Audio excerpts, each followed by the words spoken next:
Call this meeting of the Board of Education Finance and Operations Committee to order. It's Tuesday, June 13th. We're in the School Administration Building. It is 6:32 p.m.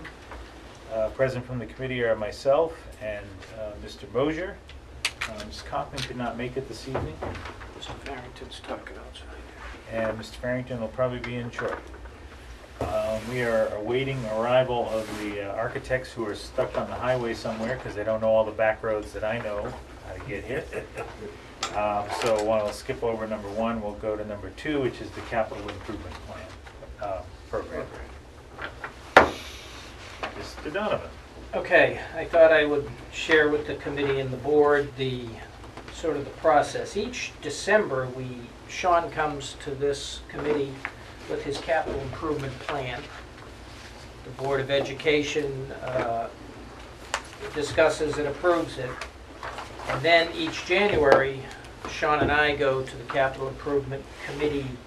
They have small meetings with all the committees, all the different departments in the city.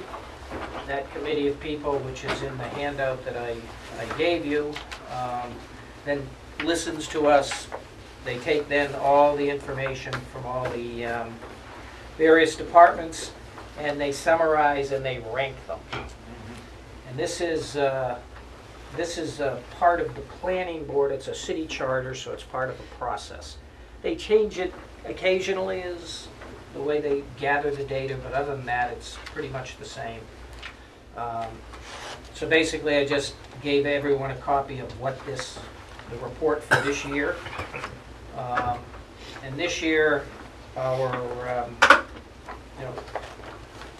so if you go back and you take a look at how we get in the rankings, which is what I always like to do, they break it into long-term projects and short-term projects, and they label them essential, desirable, acceptable, or deferrable. So it's kind of like the old A, B, C, and D. You don't want to get a D. A 4-point scale? How could it ever work? Let's leave that alone for now. So we, in the long-term projects, the schools got a C. Not good.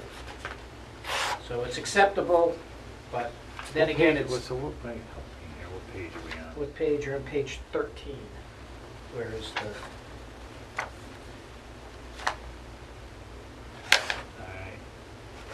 Mount Pleasant and Elm Street. Well, first of all, why does that say $1 million?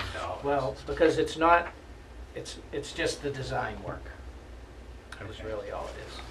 It says this project will provide funding for the architectural design work at one of the two schools in fiscal year 18, with the actual construction to be funded in fiscal year 19. Okay. Is there a list somewhere that shows us the ones that, like, in some order, or is this the order? This is the order. Oh, this is if the you go order. to page 10, you can see the projects, the long-term projects that got A's.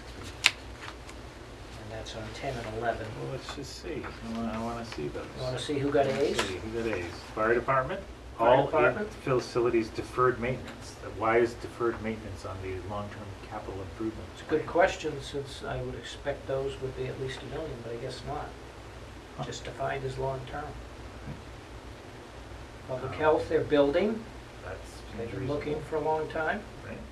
But they still don't have a home, right? We No, still they don't. Well, they're still in their beautiful home down on Mulberry. Mulberry. It sounds corner like of a nice area, but Mulberry that and building Elm. is not so nice. No, it isn't. It's not too nice at all.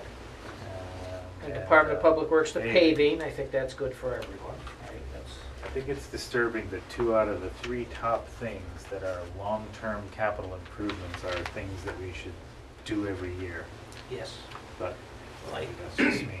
no, I think you will notice that much of, even the short-term stuff is really stuff that should be done every year. It ends up, since we don't have enough money in our budget, it ends up in this sort of a program. So then you flip to page 16, and these are the short-term projects. And Mr. Smith got a much better grade on his second course. He got an A. It's an A4 as opposed to an A1, but it's still an A. Think of it sort of as an A minus. But for Sean, that's good, I think. If we go back and look at the grades from high school and college, you probably...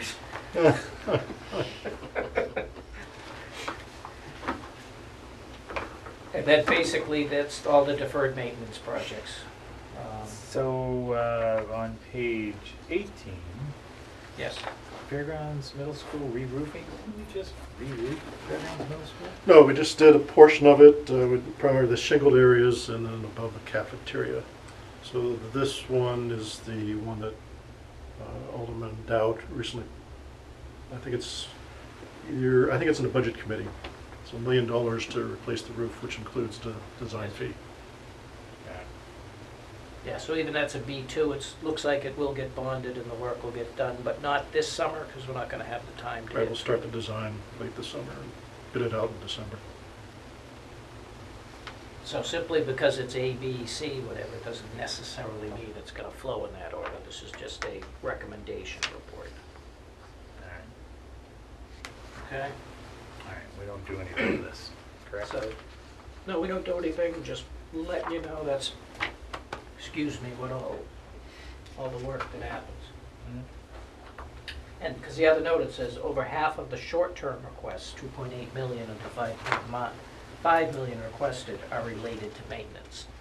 So it's not just us, we have the most buildings, but citywide, we're not putting enough in our annual operating budgets to cover maintenance, and we end up, because I believe we did get a request from the city treasurer, Sean, right? To put a list together of our deferred maintenance list here, the 610,000, rank them, because I think they're considering putting a bond together citywide to pay for a number of these smaller projects. Right?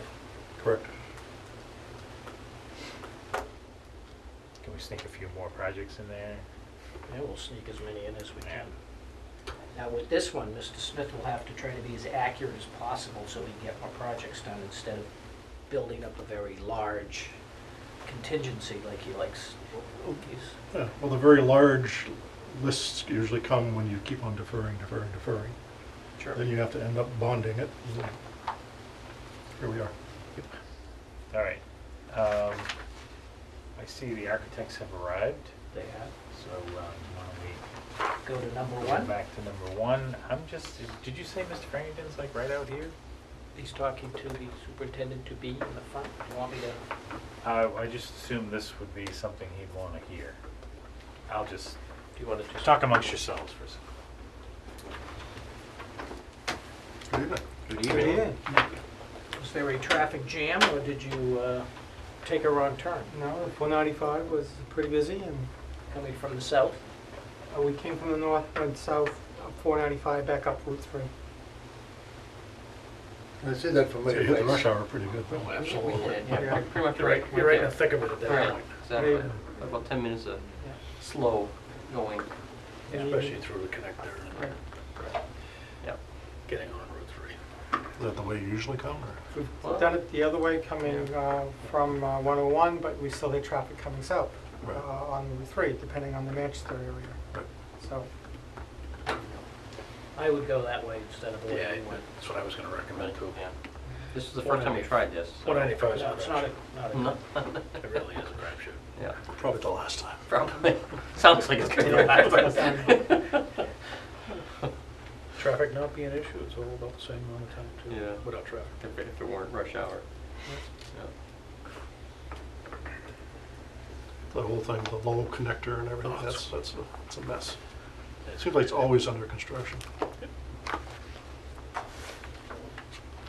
Which is good for the construction industry, but not if you're a commuter. Well, that's Massachusetts, what do you expect? Yeah. Did you pass any, oh, you guess you couldn't pass any motions while we were gone because it was only Bill. Yeah, I seconded him though. Okay, sorry, I just wanted to make sure. Figured George was here for that. Okay. All right, Mr. Donovan, Elm Street and Mount Pleasant. All right, well, I'll actually, we did put in your package a piece of the report, just so you get a flavor of the discussion tonight. But This is the first step, providing the school district with information to support the renovations of the schools. Then the second step, Harvey will take these estimates and create hard construction costs. And the third step is the architects will complete the educational specifications at the two schools. If I So I'll could, turn it to Mr. Smith. if I could, they're gonna take a look at the assessment and try to glean from that what the actual work will be. So they don't give you a construction estimate for that. It's still gonna be an estimate, because until you get into the design stage, you know, it is an estimate. Yeah. And then we're doing the educational spec study. Now it should be done by the end of the month, give or We've take. got a good stab at Mount Pleasant that we can show you. Okay. We actually have a deficiency plan. So then Carl will take a look at that as well and see what additional estimates he can come up with. And then the school board would have to decide which school to address first. So we're not gonna talk about the educational, even the We one. we can, we have some. We can touch on some of that. Yep. Okay, good. I'm just curious to hear flavor. what Yeah. that really entails. So tonight we have Carl Dubois from Harvey Construction, Dan Beeson from Harriman, and Mark Lee from Harriman. So I guess you could take it away. All right. Dan. Start off with Mount Pleasant, the facility analysis. You have an executive summary. Basically, we have a 1987 addition to a 1925 original building, about 50,000 square feet, 3 stories. A lot of the building, I'll give you some quick handouts. These are the floor plans.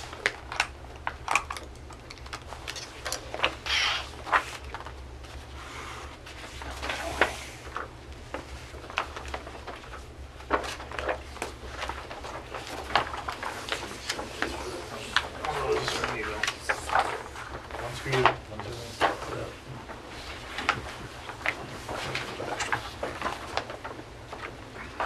Primarily in the elementary school. The building is in fairly good shape. The mechanical system need to be upgraded like the other buildings we've been doing. Boiler room, boilers need to be replaced. The additions were added to both ends. Some of the issues is large ticket items would be windows, mechanical, electrical systems upgrades. Door and hardware, a lot of that has been picked away over the years as maintenance, but this would be a chance to really bring everything back up to code. We did some pre-assessments, so Sean did with asbestos. We found very little asbestos looking at the roof. The existing roof has the old asphalt, which has asbestos underneath it, which happens a lot. The additions did not have asbestos other than the skylights. Primarily, it's to refurbish the some of the millwork. The millwork is in very aged. A lot of it doesn't meet ADA in the sense of some of the heights. The toilet facilities have been renovated back in '87, but the code to change. So most of the toilets need to be upgraded to meet ADA. There's a lot of single small bathrooms in the classrooms, which were fine and well in '87, but we're starting to get into refurbishing these. At least fixtures should be upgraded. Energy efficient fixtures for the most part is recommended. Fire alarm system upgrades.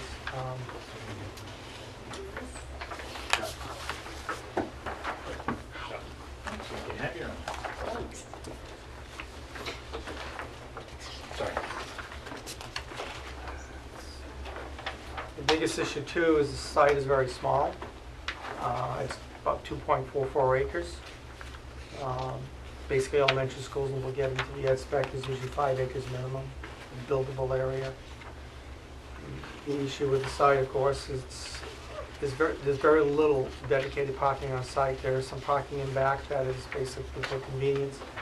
The accessibility to the building is through the back entrance near the cafeteria, up an elevator. The administration is on the second level. The building is noted as ground level, first and second, so it's on the first floor, but it's still coming in the front entrance. It's a split entry You go down about 3-4 steps, and then you go up almost a full flight of steps. You wind up at an intersection, and the administration is to your left. So security-wise, it's been brought up that that's a real issue and a concern with today's issues with people entering buildings and not having to sign in. They can wander the building pretty easily. So there's some upgrades in the security systems. Technology over the years have increased tremendously. A lot of it's been done with room by room, with projector screens, interactive boards, and things of that nature. Electrically, what's been really difficult is the amount of power needed in these buildings. A lot of the classrooms have about 4 outlets, one per wall, maybe 5 or 6. A lot of it string along with power cords. We normally put in about 10 to 14 outlets, depending on technology. That's what we've been doing with previous schools. So that's a huge area that needs to be upgraded. The marker boards, tack boards, over the years, some of it's old, some of it's been refurbished by adding marker boards such as this here on top of existing boards. So that has been supplemented as a per needs basis over the years. Floor finishes, there's issues with some connecting areas from the addition in '87 where they apparently did not meet the floor levels, so they plywood over it. The vinyl tile has moved and separated, so there's some real issues, there's some concern there might be underlayments underneath the plywood that might go over some overflow, so those need some due diligence looking into with Harvey. The issues with the gym is presently a vinyl tile floor. They would like to see a wood floor in that area. The skylights in the gymnasium area are pretty old and dated. They've been recaulked, and they used to have a screening system that was basically motor driven, and that's no longer functioning. We're looking at replacing that with a cow wall system that's translucent, so it doesn't have glare. Glare is an issue in that gym. It's a fairly small gym as well. There's about 360 students in the facility, ranging from preschool all the way up to 5th grade. The kitchen is really small, and the cafeteria services free lunch. It actually meets some of the DOA requirements, but the key issue is that it's got a walk-in refrigerator freezer, and it's got some other supplemental areas that they just had to put into the dining area. There are like 8 columns in there because they supported the old large assembly place that's been now carved into a library. So it's a very difficult place to, even if you have capability of square footage, you get a lot of obstacles. The kitchen itself is under 500 square feet. It's really tiny. It's very compact. The exhaust system is directly outdoors and needs to be readdressed. There's a lot of part of the kitchen that floor finishes are dated. The ceilings are pretty old and dated. Electrically, it's time to go to LED lighting, upgrade that. It will save quite a bit of energy by going with LED lighting, which has been the upcoming thing. We've been getting a tremendous amount of rebates with some of the lighting and some of the systems and motors that actually pay for themselves during a rebate process with the utilities. I'm trying to think of anything else that I missed. Code issues? Code issues are the stairs, stairways. The front one is really an issue because it isn't really separated from the rest of the building. It's open to the corridors. So that's an issue that we'll need to address with the authorities having jurisdiction. It's in the historical district, so there's some significance about the handrails, the look, the appeal, the guardrail heights. The stairs that were added in '87, met the '87 code, and now there's guardrails, required extensions of guardrails. The separation between the stair and the corridor doesn't meet the 1-hour fire rating, so there are issues in that area. Did you talk about the loop you're looking at? Yeah, in a sense of trying to meet the secured entrance, one of the thoughts was to take the front entrance, get into it from a drop-off area, because there are the drop-off areas on the street, and to get them in the building from the front instead of through the back. So there is a walking ramp or a walkway. We'd like to keep it kind of below a ramp designation, so it actually becomes a comfortable walk into the building. It's about 3 steps down. But once in that area, we're moving the administration to the lower ground level. So it's secured, and people can come in, check out, like you do with most of your schools. To do that also is looking at having a loop, because we're trying to get cars off the street. Trying to be a little bit easier to move students, younger students, from the building into the cars for parents pick up and drop off. A lot of these students are walk-ins. There's very, very, very few buses other than special ed and probably the Boys and Girls Club and a few other organizations. So it's very limited. It's a very neighborhood school. So, one of the things every time we do anything with this particular school that I'm concerned about is a historical district. Right. And I always, prior to what you just said, I was always thought it was just we had to be concerned with the exterior and what we might do on the grounds, but they reach into the interior No, I like to use the considerations. code as a part of the code that is the buildings under the historical nature for inside building codes. We'd like to use that. Oh, With okay. the local authorities, maybe we can take a look at the guardrails and handrails a little bit differently, Okay. and we take advantage of the code in that respect. But this reconfiguration. The front definitely That's would have definitely to have go. the historical commissions in it. It was quite amazing. Mark had found a photograph. It's actually on the wall on the, I think the last time we made a presentation on a configuration that shows some type of a loop on that front lawn. There was some concern about the impact that would have on the historic fabric or integrity of that area. There's actually a rendering, an architect's rendering of the original design of the school hangs in the corridor in the school that actually shows a loop coming right up at the front of the building. So there's actually some precedent for actually having a loop in front of it. So we could correct. So we might be able to correct the Right. issue. That was where they dropped the horse and carriage. Yeah. They were delivering coal, I think, back then. Right. Boiler Right. room. Yeah. Mule train, I'm up there. Yeah, in fact, the old drawings, the original building showed actually a place for cold storage below grade. So it had been steam converted and then replaced and now being replaced again. The building had a pitched roof in that design. So that was- Really? Yeah. Yeah, there was an alternate to do a pitch roof. So the buses now drop off right at the front, right? That's- There are only buses not from the school district, from what I understand. They're all walkers other than special ed and other venues such as the Boys and Girls Club and some other after-school activities that pick up kids. But they're virtually all walkers or parents pick up and drop off. It's mostly just the small buses. This is small buses. And as I say, the only way to get in there for any ADA accessibility is from the back end door, because it's the only area where there's an actual door that is to grade to the elevator. That was part of the 87 edition.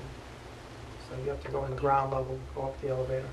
Oh, it's still a step though. No, it's That's right, it's all out, right. yep. Okay. The paving has sunk a little bit, kind of Okay. depressed itself over time, but that was a level.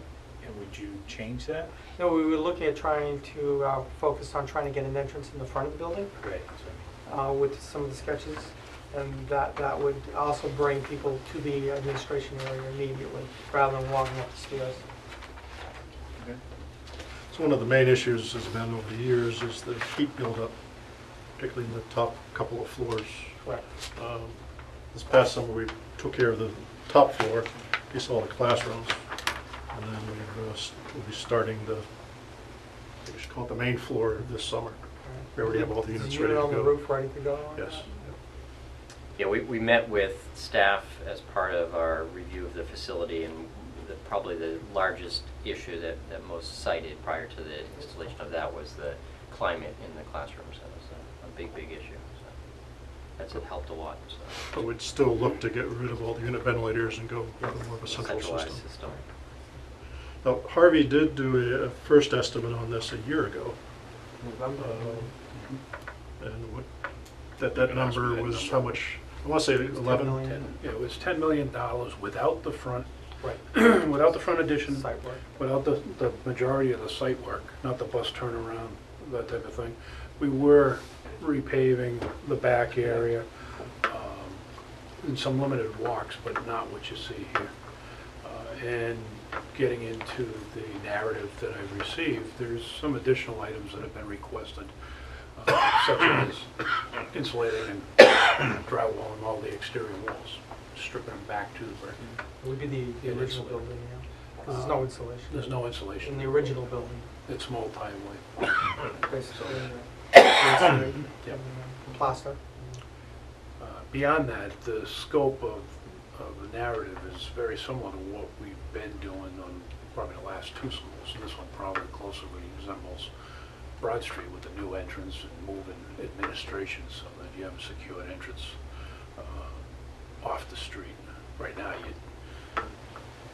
anybody coming into that school could hit the lower ground level or the main level and go any way they want. Like Elm Street, I mean, same as Elm Street. same as, exactly. Yeah, same as Yes, all. yes, very similar.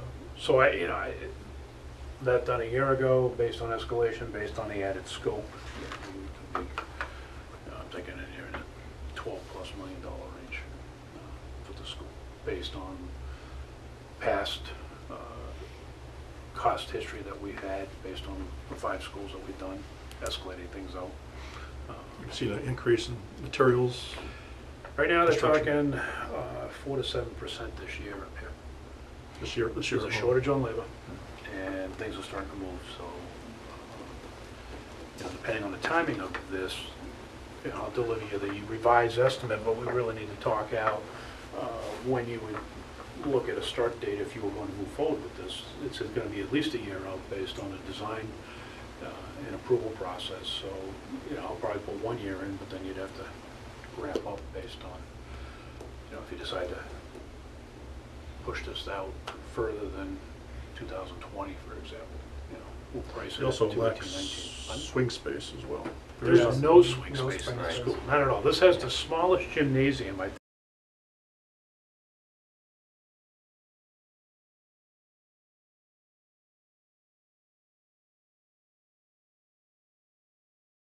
three, squeezed it. But the problem with Mount Pleasant, and as we're gonna be talking a little later with Elm Street, this is multi-story. Everything we've done has been on the flat, and we've been able to isolate ourselves via the wing and renovate a wing at a time and move the kids into temporary classrooms that we generated in the gymnasium. Because of the vertical nature of the project, all mechanical systems will start on the roof and have to make their way down. Accessibility to toilets and plumbing. If you're on the top floor, you got to get to the floor underneath. So, the thought process is this would be more slight.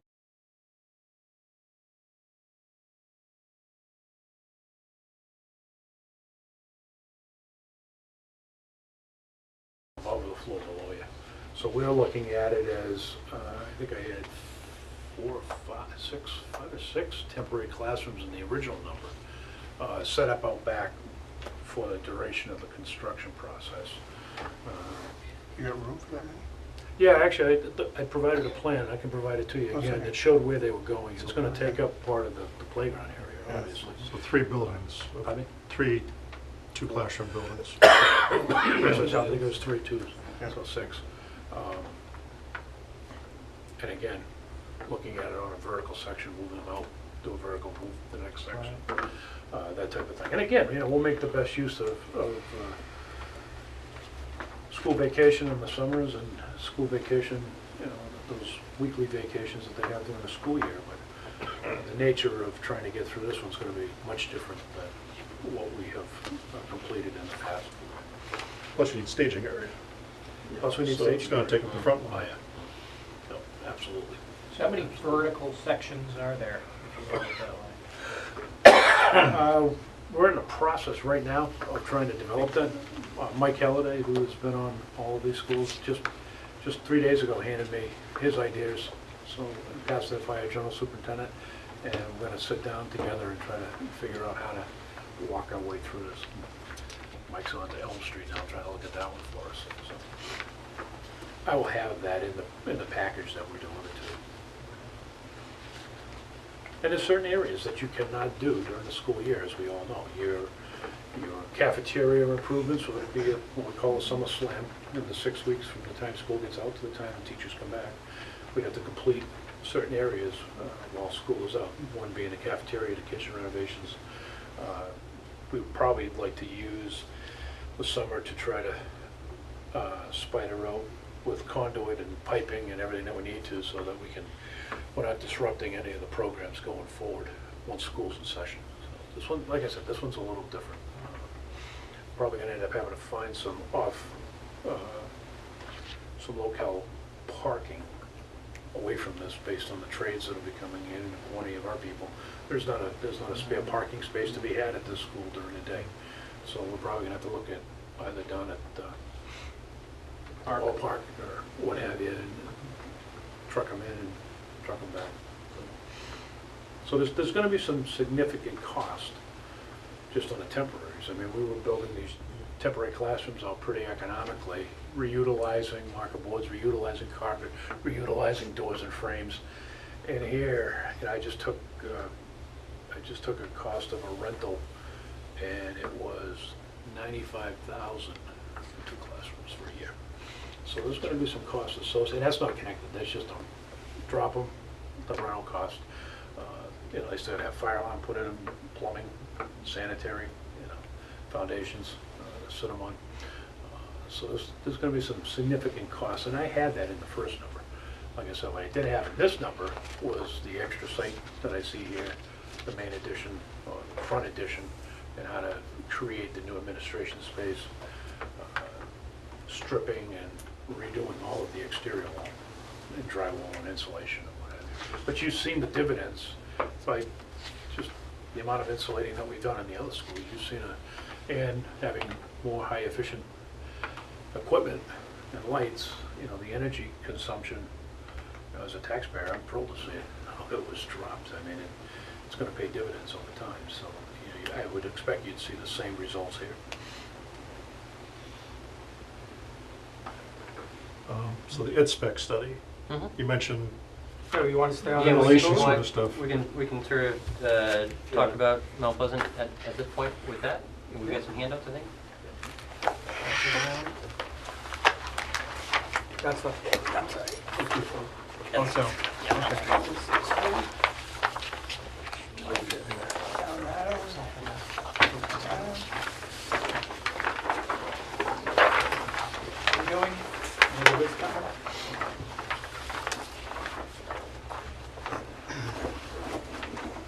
This looks much better already, it's in color. yes, this is a deficiency plan based on a startup of our actual educational analysis, looking at Department of Ed standards and state RSAs. That's that down there.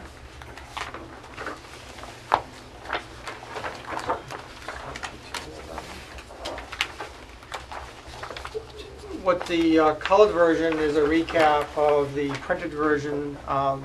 What we did is take Department of Educational guidelines and also the state RSAs. The state RSAs are required by statute, and the guidelines are anticipated to be used. So if you look at the actual matrix here, what we did very, very quickly, this is the first set of spreadsheets, we just took every room, gave it a project number, a room number, so we could at least identify it. In brackets, we put the room number along the name, which is your number.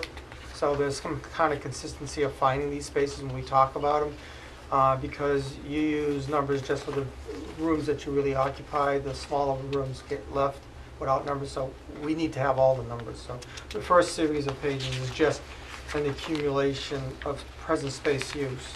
And we categorize them by program. You can see on the right-hand side, we broke out 6 categories, similar to what's broken out in the Department of Ed guidelines. The second part is present program versus educational guidelines. Here we broke it out into those 6 segments. And on the right-hand side, we actually read out the RSA by statute with the asterisk, which is required by state. And then the ones that are not asterisk are part of the guidelines. So if you look at basically general classrooms, we start off with kindergarten and regular grades requiring 900 square foot minimum for regular grades 1 through 5, and kindergarten requiring 1,000 square feet on the right side. But it's kind of a comparison of all the spaces. A lot of times there's some adjoining spaces like a toilet or a closet, and we basically would attribute that to that space later on in the next spreadsheet. Beyond that is the specialized classrooms such as science, art, music. They have requirements. They say their minimums on the right-hand side. A lot of school districts will surpass that. One of the items when we started to review by interview process, we found some of those areas where they need either more storage, or their spaces are multi-use, such as a speech is used by the psychologist comes in and doesn't have a space in the building, for instance. So there's a lot of swapping. OTPT is a really small area where there's a lot of equipment, very cramped. Also, a lot of the requirements regarding toilet facilities, meeting ADA is part of the DOE requirements. Then the specialized classrooms are basically special ed programs.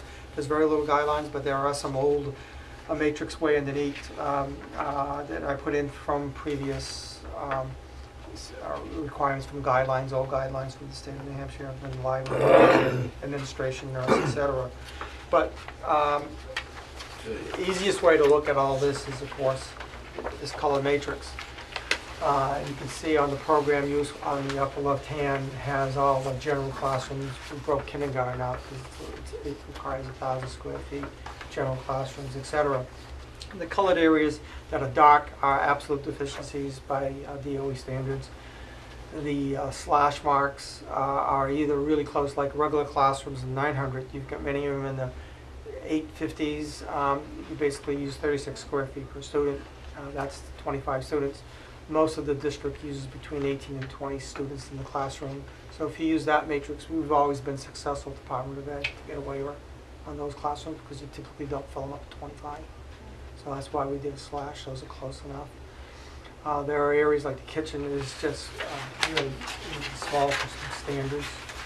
The cafeteria makes it 120, you get 360, but the thing is you got all these columns and you got walking things and you got items in the way. So the net is not, is smaller than the gross. So that's on the ground. You can see some of the notations like the art room. They got a small room storage they convert into a kill room. And it's a very, very, very tight in there. Preschools, typically we use kindergarten program requirements on that. All the toilets, for the most part, do not meet ADA, especially the small ones. Even the ones by the elevator, when they were renovated back some time ago in 87, the requirements have changed. On the first floor, you can see some of the transitions very quickly. The library was once built out with supplement spaces to the corners. They've been overtaken by other uses just because of needs. You can see also by the corridor on the right-hand side, they're using a teaching space in the corridor. There's a desk with 3 chairs. On the right-hand side, by second grade, they're just running out of space in a sense of program use. There's a little note on the lower right-hand corner in purple. The administration area is really lacking in conference space. There is really no real conference space. The collaborative room next door is being used as a conference room.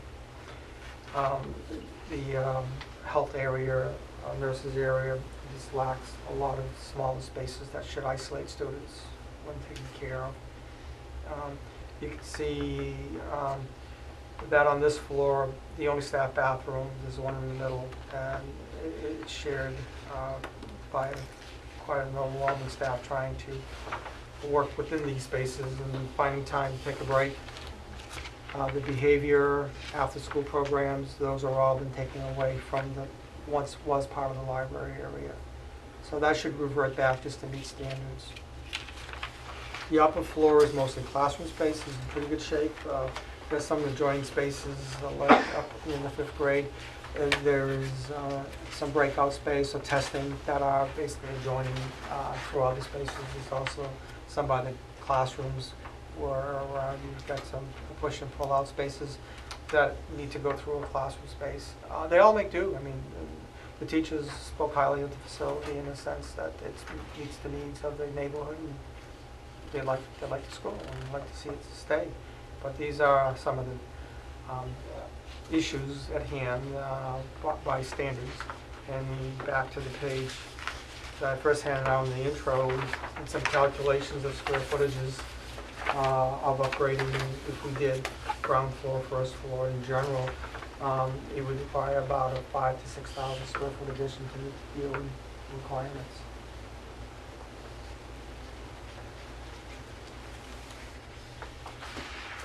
Well, we're not gonna be adding a wing. No, the only place we talked about That's the problem. maybe adding towards the road challenge on the right-hand side is there's a stair, 4, and if you took the stair out and added 3 more classrooms stacked, there's room on the site, but it just squeezes the site. That would give you pretty close to 4,000 square feet. What are you thinking? Go back there. Yeah, by breaking out that It's gonna be stair. dead. It's going to be tough, but it's the only place on the site that we could find that you could add, other than going forward or going up. And going up, there's usually issues with structural and seismic and all those other issues. The 11 or 12 million number, that's just construction. That's hard It's cost. hard costs. That's not soft cost. It's not total project cost. Right. There's more here now that what you're looking at. I mean, on any construction project, there's hard cost, which is the hard construction dollars, and then there's soft cost, which is engineering, geotechnical, boring, testing, Storage. FF&E, storage, trailer rentals. IT. Commissioning. There's some of your IT that is split between That's construction averaged. and Percentage-wise, what have you been averaging? 15, 20. yeah, Yeah. 20 is a good starting point to talk about. If we had done this educational analysis for the other schools, would I have seen so many deficiencies, you think? It seemed like most of them were greater than 900 square foot rooms. Yes, the Yeah. classrooms typically are pretty good in most schools. Absolutely. For some reason, they're good. And I think the size of this being so small, what they've done is essentially classrooms have all stayed, but every small space has been now repurposed. Yeah, that's a good point. And that's, there's not the same level of constraint in the other schools that we've done.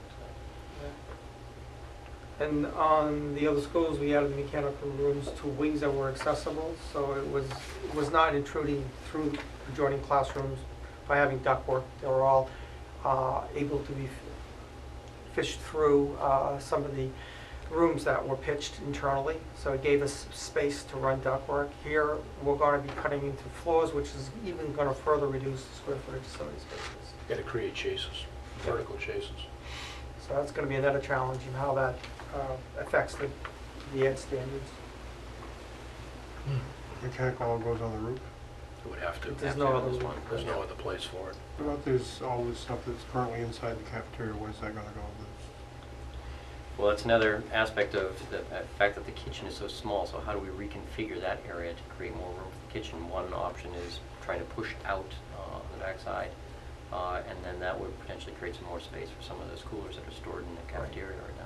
Giving ample storage area for the kitchen, giving kitchen a boost in the sense of this equipment's extremely tight. Yeah, you want to get that walk-in cooler outside. Absolutely. It's That's just generating heat, yeah. right? Yeah. Heat generator. Heat And generator. noise, it's also very And noise. noisy. Yeah. So when I look at this, the pretty much black and white version here, this doesn't include any changes you might recommend to fix this, Correct, at this right? point, correct.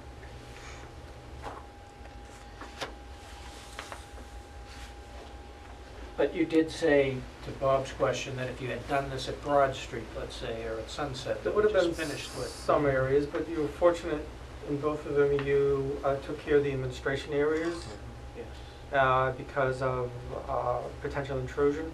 So when we redid the administration areas, we followed DOE standards, so when we touched it, we owned it, so to speak. We also touched some other areas and looked at the libraries and reconfigured those. And, did some issues with Sunset with the computer rooms and some areas were touched. When we touch it, we basically follow DOE standards. If we don't touch it, you're kind of quasi-grandfathered. But it's nice to be able to look at school buildings in an educational fashion because it puts a different light on it. All the mechanical, all the additions were outside the original footprint. Right. Even the gym. that And was even the site, we incised. had opportunity to reconfigure the site and parking loops, which were significant on both schools. Right. But we had the available land. So we have two people from Mount Pleasant. Did you want to come up and ask any questions, or? At this point, I'm still just taking it all in. And we appreciated you coming in and having a chance to sit and talk with us, and we appreciate being able to come to these meetings and just hear what's going on. Right now, I don't have any specific questions, but my mind's working on it. Thank you for asking. Yeah, I mean, there's really, there's limited solutions, right? So there's trying to find ways to add space. I mean, they've done their due diligence. They have checked every nook and cranny and Oh, yeah, looked. and we've been working with them for quite a few schools now, so they know what they're doing. Give you that. This one's particularly challenging for them, so, and I think Elm Street will be their next challenge. I mean, the other thing you can think about doing is redistricting to reduce the number of students that are in the school, right? So it reduces your footprint, but then it's already a small school, and so, you know, you're not utilizing a building for maximum number of students that you can kind of fit there, so. And there's the third possibility that I know neither one of them want to hear in the background, which is, you know, we have to look at the costs of these things relative to alternatives that we could do. And I think this committee and the board will be looking at those options. I just want to sort of put that on the table for everyone. Between this and Elm Street, you were talking, you know, potentially $60 million in bonding, so. Ouch. It's a pretty hot day. It was pretty hot enough there. It was. in We Mount just Pleasant. wanted AC, yeah. Which I'm floor were you thinking on? we're gonna Yeah. create I'm this. in classroom 9, I'm on the main floor on the end, Okay. Across from me, just around the corner. and there's no air movement. So this fall, you should be happy. I know, and I'm hoping that. We found We're ways to saying- get upstairs and share some They say fun. tomorrow's Fortunately, gonna be good. we've pretty much had a miserable June in terms of summer, so that actually has worked out until today. Yesterday, today. Right. Okay, any other questions on Mount Pleasant before we move to Elm? I would just say, so our next step as a kind of a project team is, looks like you're pretty much done with the inspect piece of it. We just gotta finish the report. Give it to Carl, and Carl can put all this together and come up with a new hard construction estimate. Yeah, I mean, we're about 80% through the original report. We could finish that up, and I'm not sure what's coming out of this in terms of quote-unquote changes. Right. Well, some of that I think have to be debated by the Board of Ed. Yes, it's really the Board of Ed who has the authority to make decisions based on DOE requirements. I think my thought process would be finish it without the ed piece, and then you could add to it whatever, whichever decided. See where the two lie, there's a difference of opinions on the DOE. It's not mandated, they're not looking for funding. So we should be done with this particular school preliminarily by July. Yes, absolutely. And then we're going to talk about Elm Street, but Elm Street will be done by August. Yes. So by September, the board should have all the information. Yeah, I think Start you doing might it. think about whether, so I noticed like in the music room, it talked about the fixed risers, and in our room, we talked about, you know, the storage wasn't appropriate. You might put those in the base cost rather, I mean, that relatively, it's not going to be that much money, right? I mean, we're not talking about adding tons of space. The space is still a little tight by DO standards, but it's something you can talk as the Board of Ed on how you want to look at the school. We want to avoid the cabinetry issue that we're having at Sunset Heights right Correct. now, because we had to wait till the end of the project to decide to even do part of it. We could just do that up front. You don't have the islands here, I've already included, because we're going to change out the baseboard, I've already included the same quote-unquote casework between the wardrobes on the ends and then the Right. bookshelves Yeah. to cover the baseboard. So that's going to be in every classroom. There's a sink area in pretty much every classroom too, I think. On the back side of the walls, I believe so. That's the one towards the corridor. I believe the sinks in most of those classrooms. So that's more casework just to look But at. there are some areas, I know ELL does not have a sink. I requested it during the interview. There's a few pieces here and there that we can further note with Kyle. We can review with Harvey. Small point, but I don't know where it was now, but it seems like there's one staff restroom, one small staff restroom on each floor, and that doesn't, there needs to be an improvement there.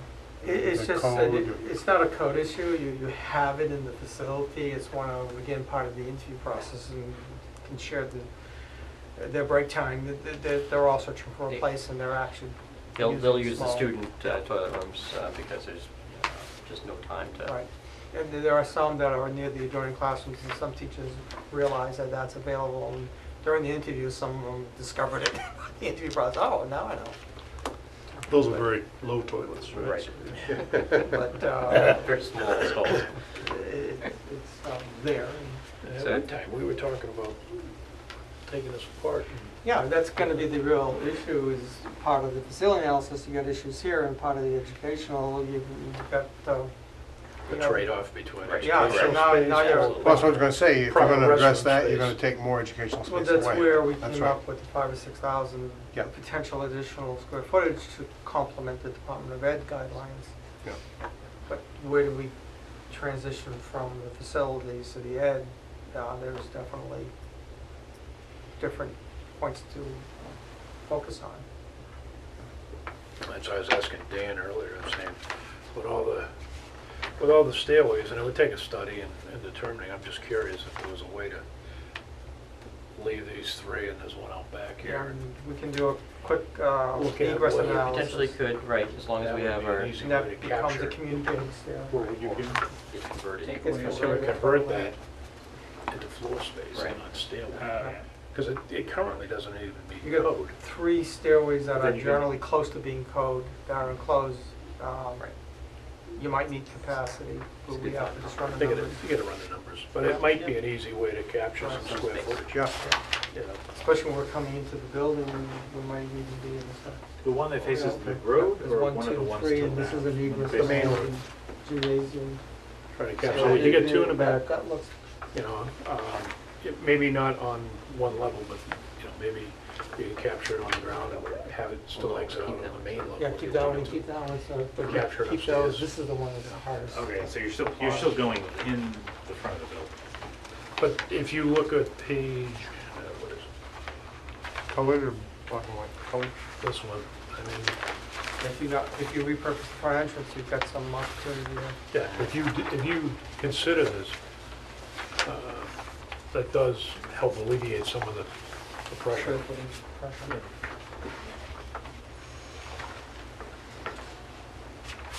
Yeah, we Wait, could, did we you could just look at, swap where the principal? you know what I'm saying? There's options.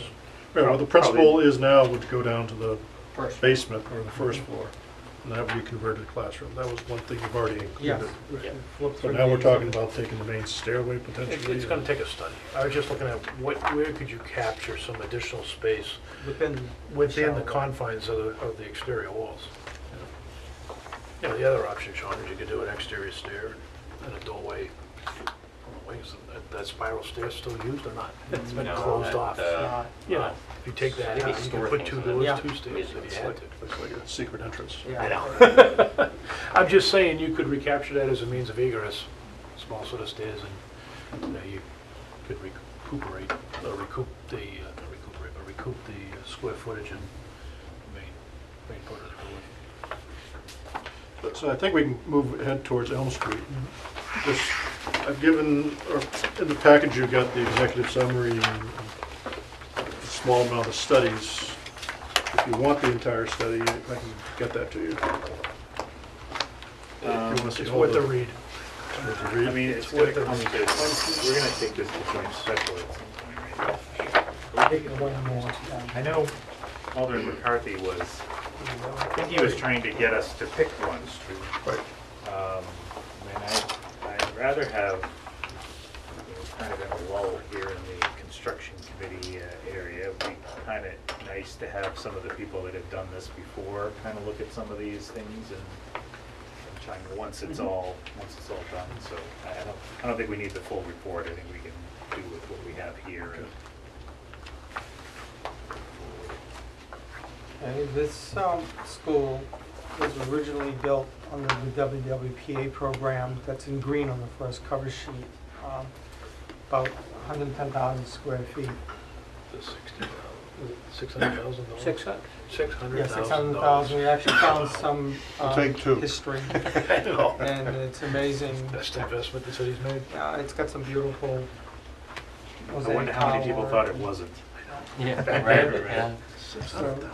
And that's why we did this first page. It was hard to really grasp what were the additions. In '61, they did some major additions out and back. And '91 was really those small brown areas, and they replaced some sinks, and they replaced some interior doors, they replaced some of the finishes. But in '91, there wasn't a heck of a lot done to the existing facilities. That cost $6.5 million. So there's 205,000 square feet, which is a fairly significant difference from Mount Pleasant. But it was a high school. So one of the things when we start delving into the ed spec, we're going to find that the classrooms were all built around 800 or less, because that was allowed. But now they use it as a middle school. The Department of Ed requires us to be 9. Those are one of the things that we're going to discover when we go through that review. What year did it go from being a high school to a 75, Mid-70s. 76. Mid-70s. Mid-70s. Mid-70s when they opened The old up South High School opens 75. 75, yeah. So, this facility being in the center, 4 stories high, has the same kind of issues with mechanicals. The mechanicals age average between 25 years old and 80 years old. It was converted from steam to forced hot water. And at this point in time, it needs to be totally revamped. Still a lot of steam. There's A still- portion of it is forced hot water, but it's mainly There's steam. 2 bowl plants. We have a ton of steam traps we have to. So there's a mechanical amount of work when you start comparing a square foot cost for 250,000 square feet. It adds up fast. The other areas is electrical upgrades similar to Mount Pleasant, the electrical outlets, and the IT needs full revamping, adding to it. The other area is the roofing. The roofing has been kept up in the sense of replacing piece by piece by piece year to year. There's a variety of roof areas. In fact, within the next couple of years, there'll be 50% of the existing roofs that are over the 15 or 20-year warranty. So there's a tremendous amount of roof work. And then there's, of course, the issues of where do you put mechanical units on the roof, and then there's issues with loads, structural. So there's a lot to go with that. Such a small piece of property, where else? Yeah, same thing here. This is very constricted. If you look at the site plan, it's a real tight site. The only place there's availability is where the modules are, which they're crying for, either playground area or parking. Because the same thing, parking is a tough area. One of the revelations looking at the HERA report, there's about 125,000 square feet of mastic that is probably asbestos. If you take away the common spaces like the gyms and the cap and et cetera, it's pretty much all the vinyl has to come up. So there's quite a bit of that, and the asbestos abatement itself is quite a bit of money. But the issue with this school is just quantities. Same thing with doors and hardware. There's been a variety of changes, but the last major change for the school department is to try to do every other door in the classrooms just to bring it up. But keying is really a mess. There's a lot of knobs that's still left in there. The baseboard all around, vinyl base is having issues of coming apart because it's been such a long time since they've replaced it all as a project. They've been taking care of room by room during the summers where the need is most pressing. The windows are at the point too, they're replacing balances constantly.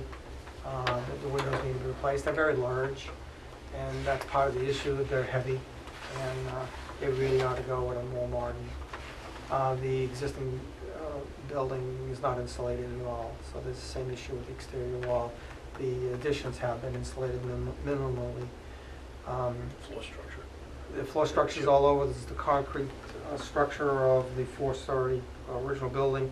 They've been having issues when they start coring through to do different kind of utilities, that it's very fragile. If punctured too many places in one area, it starts having problems with the integrity of the It slab. doesn't even take coring. Every now and then we just see the floor start to dip. Yeah, so And that's what's breaking apart. There's really, It's not a structural concrete deck. yeah. I think we did flooring back in '91 when they did that project. Seems like there was some floors and all that were done back then. They had problems, individual areas. Oh, I see, the structural part. We haven't stopped. We've still Yeah. replaced sections. So that's a concern Colin kept on looking at. We kept on popping ceiling tiles, and our structural did the same thing. Really concerned how we're gonna get from the roof down with those. Not only that, transversing across the building, Yeah. there's not a lot of space. Right, we popped some ceiling tiles, as well, and Yeah. there are areas there's less than a foot between the ceiling and the structure. Doesn't leave you a lot of space to run ductwork. Yeah. It's gonna be this big, you know. The other issue is, I was explaining to Dan, we were talking a couple of weeks ago, a week ago. And I said to him, I said, you know, you wanna change out doors, frames, and hardware, and I get that. But it's not a normal, what you consider normal width wall today, it's terracotta with ceramic tile on the corridor side. So when you look at it, it's a question of, do you do a custom frame or do you do a custom door to match the existing frames? You know, so it comes with a premium Right. to try to make it work. Otherwise, if you rip the door and frame out, now you're into taking all the ceramic tile off the It's walls. and beautiful trying to find- mosaics that- It's gorgeous mosaic. It's stood the test of time. It'd be a real Yeah. shame to have to take that off the wall. You know, so it grows. You know, so where do you draw the line and what makes the most sense? So we've been talking how to attack this thing and keep it within reason. The other parts too is just trying to remove the modules. We're looking at an addition in the back tying to the end wing. It's the only place we can really see that you can get bang for your dollar in a sense of a construction, but there's also a real issue with timing and scheduling and disruption and creating dead-end corridors. That's further on in the packet, I believe, towards the end. Yeah, if you look, they're talking about a new cafeteria, a new Yeah. kitchen. You're not gonna get that done with new structure in 6 weeks. It's just not gonna happen. So now the question is, we're talking, you know, we've done temporary kitchens Yeah. where you bring it in. You know, and do you make the old gymnasium the temporary cafeteria, you know, have a trailer set up for food? Because in order to build this 4-story building right in the heart of the school, I gotta get those portions out of my way. So how do you go about conducting business on the site and keeping the school up and running at the same And time? we're looking at trying to get a secured lobby administration here, and that seems to be about the best place to put it because it's at grade level. Mhm. It's potentially more parking, which would be nice to have in your administration. It's not too far from the auditorium. We're looking at the auditorium. Basically, that was originally designed with male and female toilets, 6 total for the whole place, which has got 1,500 seats. So Sean hit me first thing. Those were was we different walked times. through. Yeah, it was one of those on the radar. What's different about that? Yeah. On the radar really quick about what to do, and we looked at putting small additions to the side, trying to get toilet fixtures, accessibility, entrances to the auditorium, trying to accommodate many different ways of helping the auditorium. The auditorium itself, we actually sat down with the commission, the auditorium, the Keefe Auditorium, and there were many discussions during that session where anything towards the back of the stage has been brought up quite well to meet theatrical and performances, but anything towards the front, it's got a lot of issues with trying to have a catwalk and having acoustical treatment. And it's pretty intense. Colin and I talked about just working out an allowance in that because it hasn't been really designed to a point where we can actually put a hard number to something, because it's going to take some effort to take care of those areas. Same thing, like you say, the windows, there's just a ton of windows, you just multiply that out. Yeah, we're gonna have to, when we're looking at this, I was saying to Dan, there's a lot of areas that without any engineering is really gonna be an educated, we're gonna have to look at cost history and that type of thing to try to pull a number together that's realistic without being in the ballpark that we think we could get some of the, like the structural upgrades and some of the, how to go about some of those things. Right. It's just, where do you draw the line? You know, where do you stop? You know, part of me says in the beginning, I said to Dan actually, I said, what, got it, go back to the outside walls and start over again. You know, by the time you're done, That's what we did with the high school. I mean, it was the current South High School, Right. was gutted. got it. I mean, by the time you're done, you know, are we gonna get every structural issue? Are you still gonna have structural, you know, even though it's sound today, 10 years from now, you know, you're still gonna have issues with it later on, you know? And, you know, you go put thousands of dollars in this thing, and then you're sitting back here in the same situation 20 years later, people are gonna look at you going, what did they do the last time? Well, just like the 90s, and here we are. Just like we were doing in Georgetown, there were 1991. Right. So, and we're trying to build the estimate so that we can provide you with breakouts, the various additions, you know. I've heard some talk with the auditorium, that maybe this isn't the school district's issue, you know, where it's being used for the betterment of the city. So that addition that's being shown on the side, which are gonna be able to hopefully capture that and be able to give you a pull-out number on what that is. The administration area, should you decide to label where it is, we might be able to break that out, and then the kitchen. Where's the caf- administration building on here? It's actually, Towards the back, yeah, if you go to, there's a blow up over the area. if you look at this page, okay, kind of shows the various additions.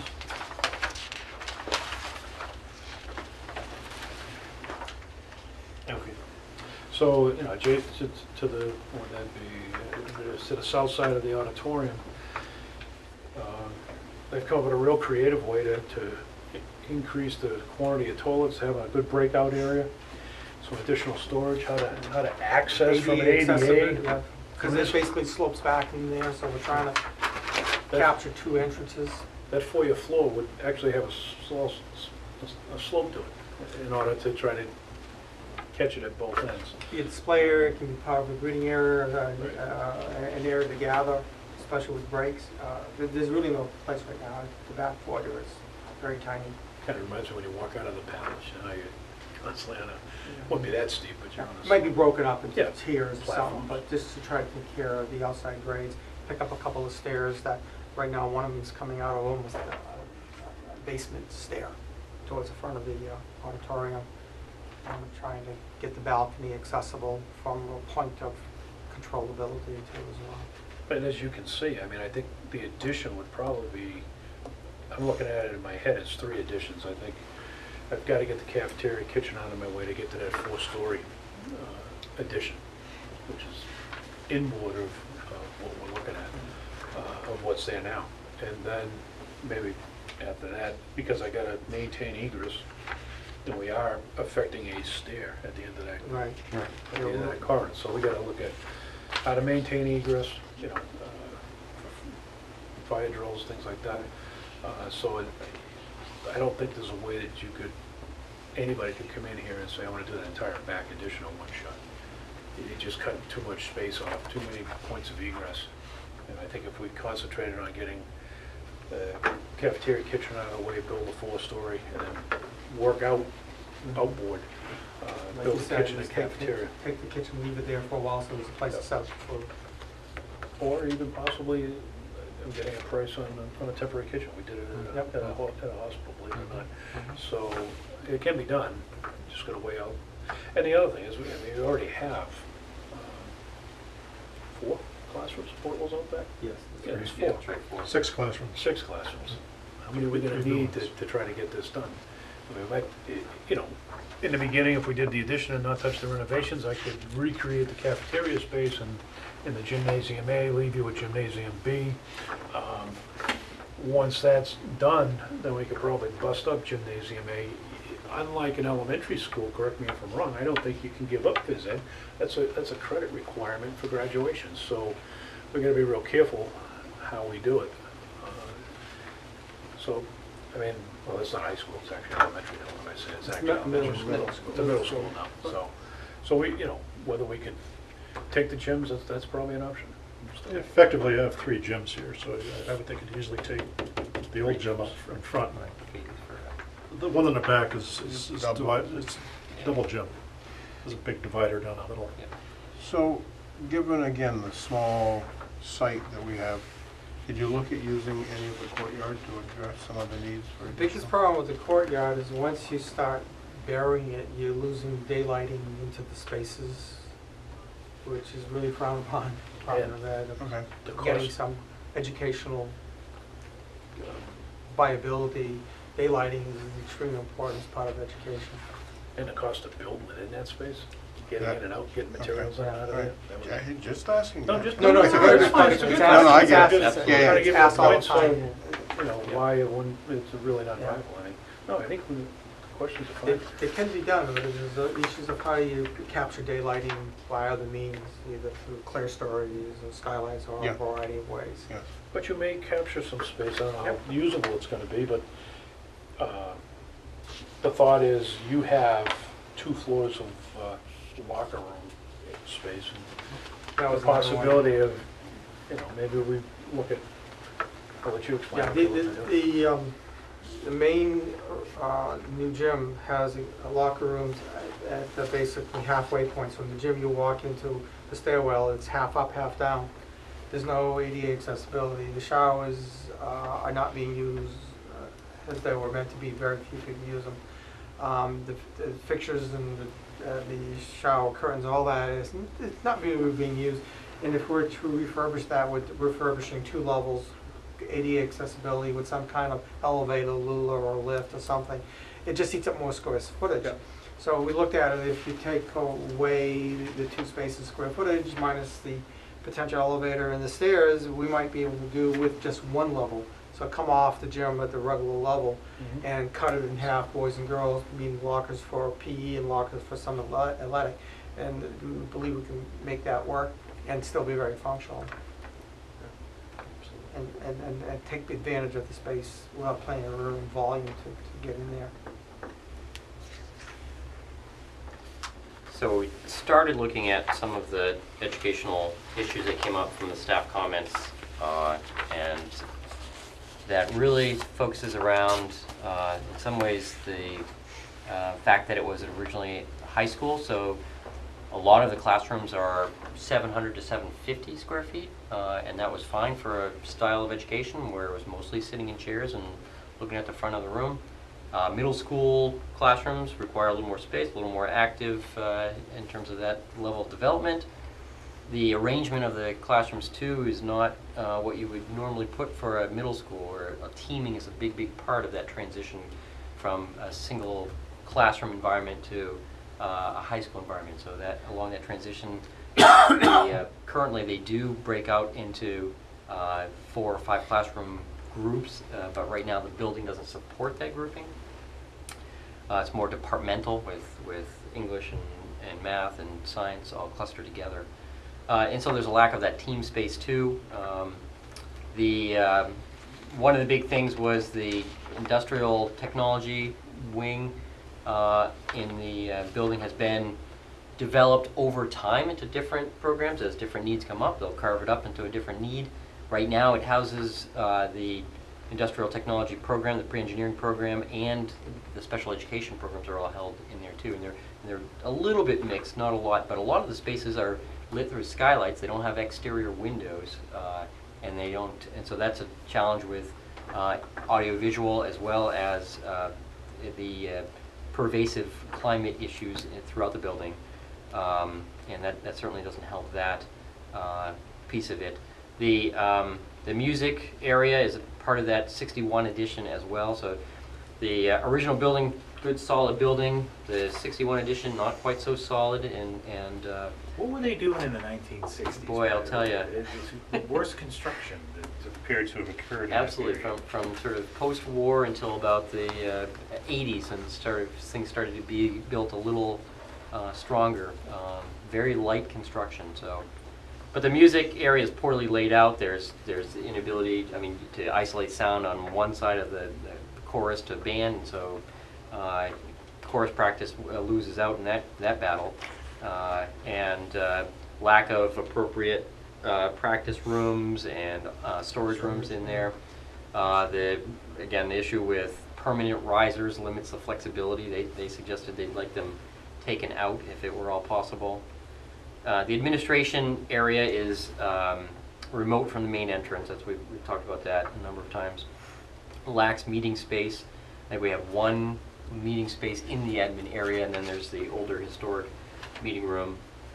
And then guidance is about the right size, but the nurse is definitely undersized. I think for a population as large as that, and I'm trying to think if it's even 500 square feet for the entire nursing suite.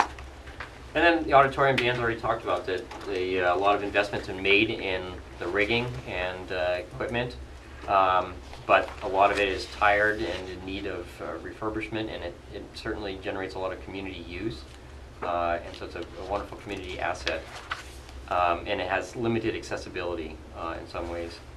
But from the phys ed side of things, to have the have the luxury of a very large gym that can be used as two gyms, and the smaller gym is actually what we wouldn't see in new construction of a new middle school, even at this large of a school.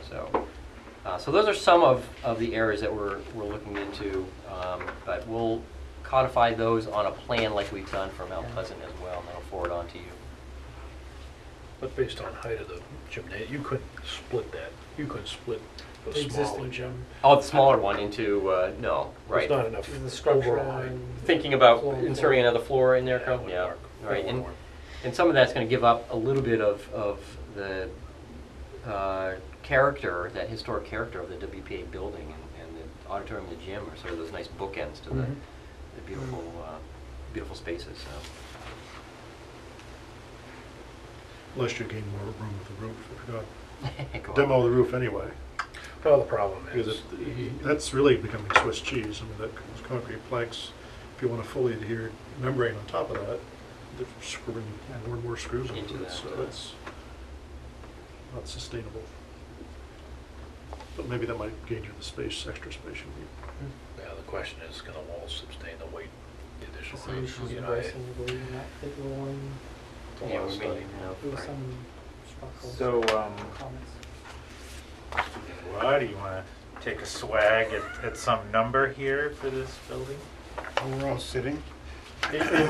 Aim high, so that, it's, My first Don't initial infect him with your skin. my first initial reaction before I saw the additions and everything, I'm saying it's going to be all of 35 million. I think you're going to be pushing 50 with the additions and everything in here, easy. if you go for a gut job like we did with South High School around here, higher. It'd be higher. But you preserve it. brand new school, what would that cost? Brand new, you're looking at 250. Yeah. Construction, Square foot square foot construction. Construction. Not counting acquisition and the soft Site. cost and all of And that. then utilities of the site, if you pick up the site. 250 a square foot. Plus, 250 plus.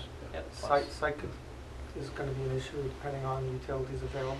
I'm sure you're doing the translation in your head as to what that means, but it doesn't mean anything to me when you say 250 a square Well, foot. you have 200,000 square feet at $250 a square foot, so 50 million, am I right? That's right. In my head. The site's gonna, That's right. And that's Gets right, construction. but in my So, head. Kind of like the number That's you just just the hard gave us to number. fix that's it. right. yeah, then you get site. So, just thinking outside the box here and hoping that there's no one listening that loves the auditorium. What if, just imagine, what if the auditorium was the space you could take back? And let me tell you where I'm going with this is the city's looking at creating an art center. Mhm. Alex shoes. If we,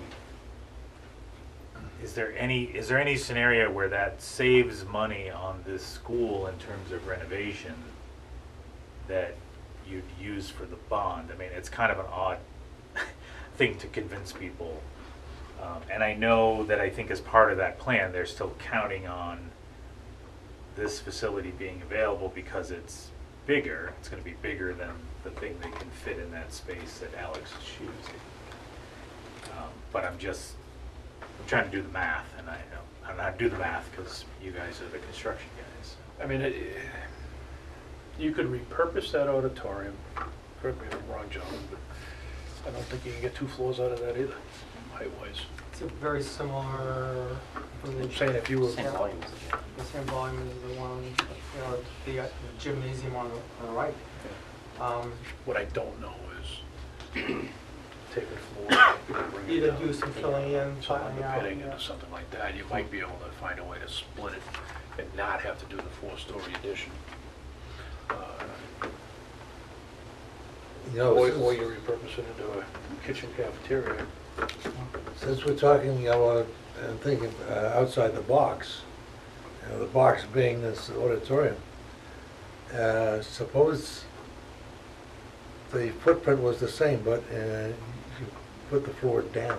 That's what I just said, if you could bring it down and maybe you have to underpin a few footings or something, but can you take the slope and bring it down and garner that space that you need to Yeah, split you it? gain how many feet, on the elevation, Mhm. anywhere from 10 to 20 feet, right? I don't know if it's that high. You know, the slope probably Maybe goes 20. down in front of the stage, maybe 4 feet. and 4.5 feet. That's not It's enough, not 4 as feet. much as, not as much as that. But to get back to what you're saying, Bob, I mean, 4.5. there are ways, and I'm not even sure if what the city's looking at, does it seat, is that 1,500 seats? 1,500 seats. Is Yeah, it- I you're don't not think they're looking- looking at Alex as You're not looking at 1,500 1,500 seat auditorium per se. No. It's an art center, but it's not, from what I understand about it, it's not like the, it's not a performance center No. per se. 'Cause I Well, would- again, even if you're not doing that, right? It's like, I guess I'm just trying to figure out. Well, I'm not asking for a number tonight. I'm just saying.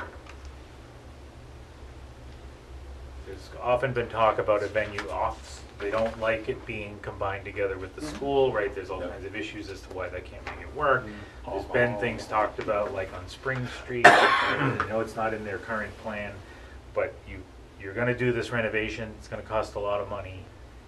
If there's a way to save money on this renovation, can you make an argument that it's, money that could be put into I separate think you could facility? be looking at, easily, correct me if I'm wrong, guys, but I bet you could be looking, if you went with the upgrades that they would think they need for performances, plus you could be looking at $3 million in that space without batting an eyelash. Right. Without batting an eyelash. Could that $3 million be better applied? I think that's where your line of questioning Well, is there's going. two ways, right? So it's $3 million for that, and then you're adding space, which if we could recapture space, we don't need, so you might take the $50 million project and make it 44. So now you've saved another $6 million, right? And now you've got $9 million that you can use to build a facility that's standalone. I mean, that's not enough to build a facility, but it's, it's more than zero. But the argument then comes back to, you don't even have 50 to begin with. Well, the bottom If line you is. can do it for 40 or 44, everybody's gonna be happy versus still spending 50, I guess is what I'm getting. Yeah, I'm not saying it's the From kind an of bargain. educational standpoint. Right, I'm just saying, it's not the kind of, it's the kind of thing you'd have to package together in order to make it all work, right? But I mean, it's certainly, I think, it opens up options, particularly when you're looking at trying to get rid of the portables, finding 4 more classrooms, or a cafeteria and a kitchen. Because structurally, you do have issues, correct me if I'm wrong, Dan, we do have issues with the structural concrete, primarily on the cafeteria, and you already have some, Right. you already have. That's why that some- was selected, the structure Right. is very questionable. We dug into the existing drawings and called it as a prefab wise, and they're definitely cast in place, so there's some real issues about what is it. And it's fallen, and it's starting to deteriorate, and reinforcements getting attacked from Mother Nature. Also has that 60s look on the top. It's very- Okay, That space age. so it's not to hold you to it, but if, say the number is $50 million, is it going to address those structural issues that are in the 61 edition? Yeah, we have, there's a lot of major items there's gonna have to be allowances placed to them now without the engineering to really document what it is. It's been identified as a potential problem. How you go about solving the problem dictates what the final dollar amount will be. We're gonna have to try to capture what we think that might be in terms of quality and allowance at this point in time, because there's no engineering done. And to what help is, us out. I'm sorry, and what is and isn't insulated in this building right now to the wall? The original is not insulated. The addition in 61 has some insulation. Some as in, It's got minimal Token. insulation. I actually I can't remember off the top of my head, but there is an R value we develop off the existing drawings. so, But the same thing with the existing building. We're looking at stripping the walls yeah, and providing some kind of stud insulation. and that would be included in the 50? Insulate Yeah, the, well, insulate the whole that's what I'm saying, building? if we're Not the going whole right through building. it, yeah. But the concern is, without doing a complete study of how much of that existing flooring is failing, or the roofing is gonna fail over a period of time, without replacing all of it, you're subject to future repairs down the road. The city has got, they've gotten this $600,000 investment. Talk about a return on your investment.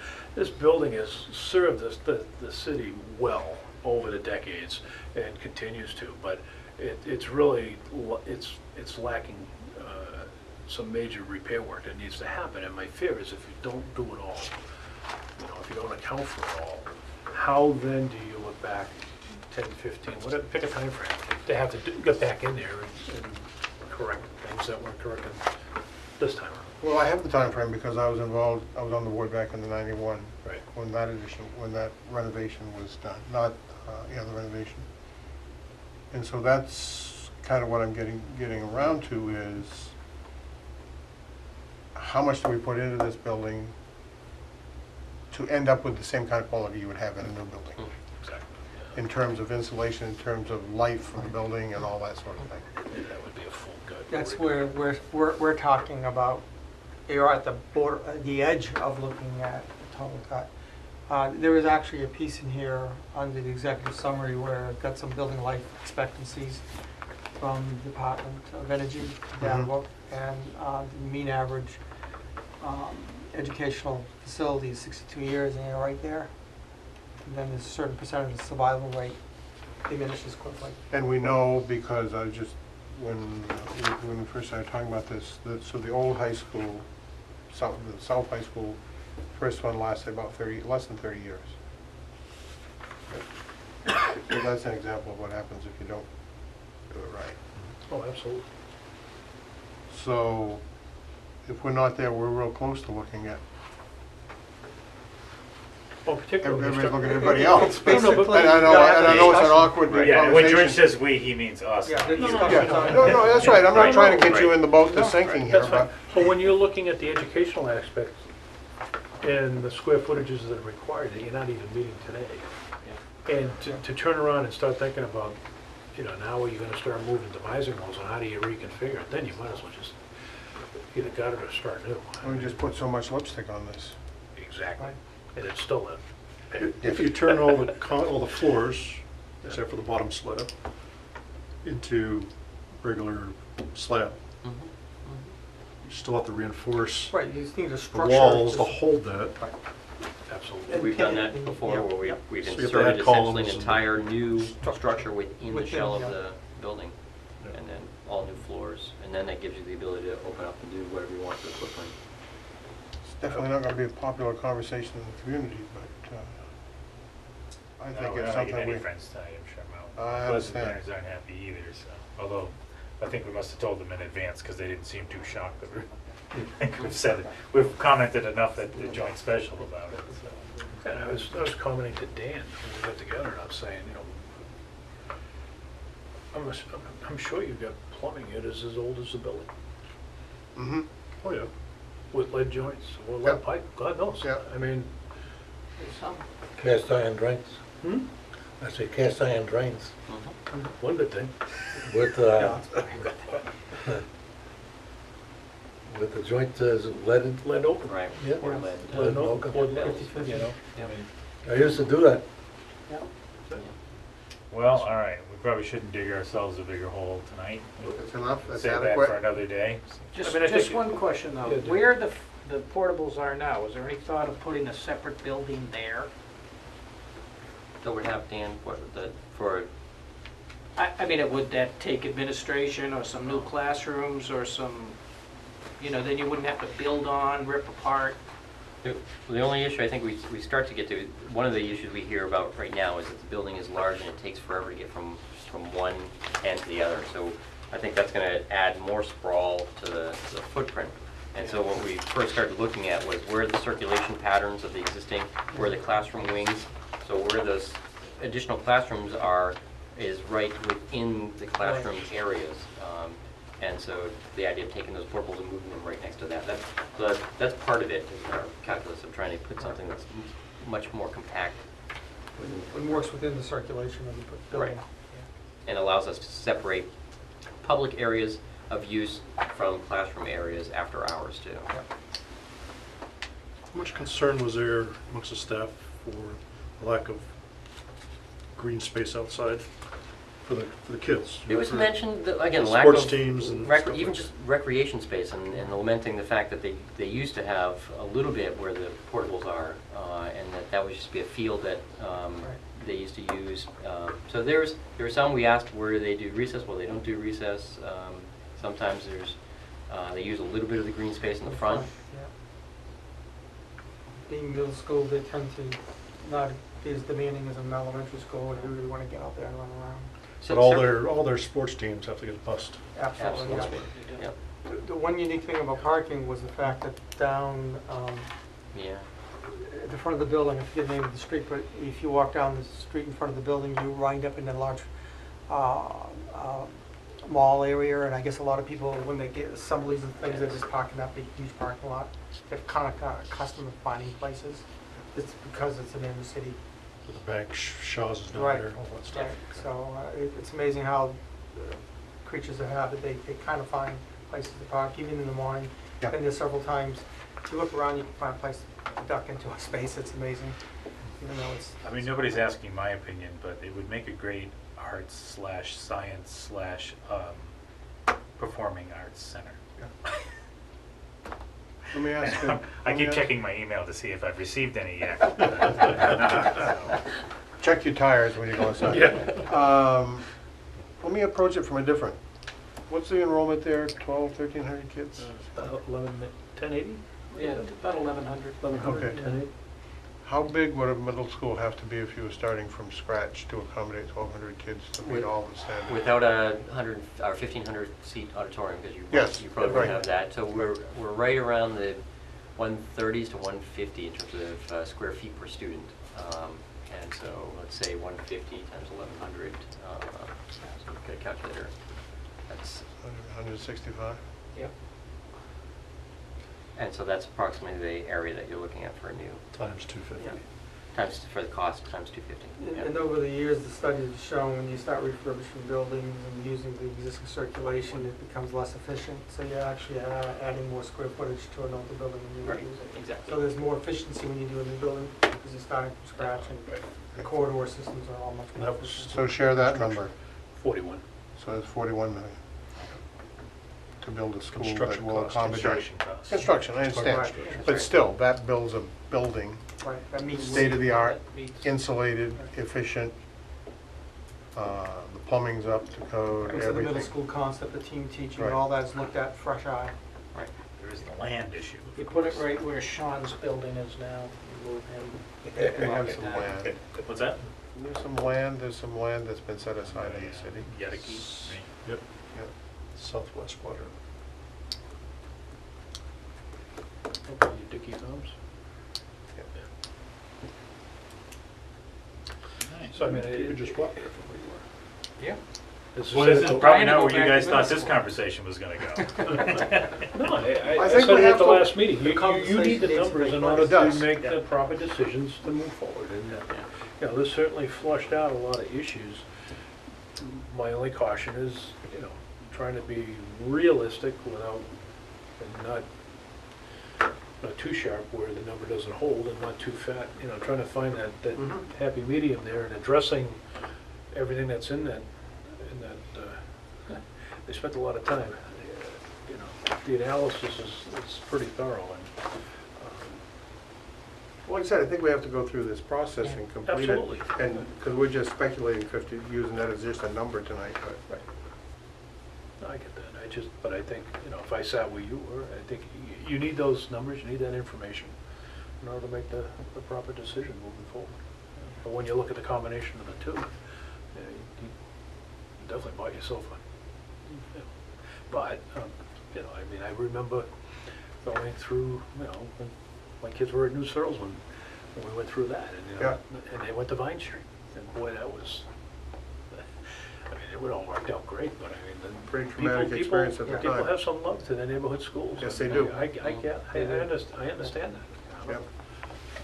But then you look at it from a taxpaying standpoint, and, you know, if you don't address every issue in here 100%, 20 years, you're gonna be back at it again, I mean, doing whatever we didn't do. You know, that's the one concern I have. And it may be, you know, and again, being a renovation and multi-story, you know, we've been carrying, you know, 200,000 on contingency, there'll be a lot more contingency on this because of the unknowns. You're not gonna know until we start gutting and opening. I mean, what we're the- gonna run into. Well, so two things.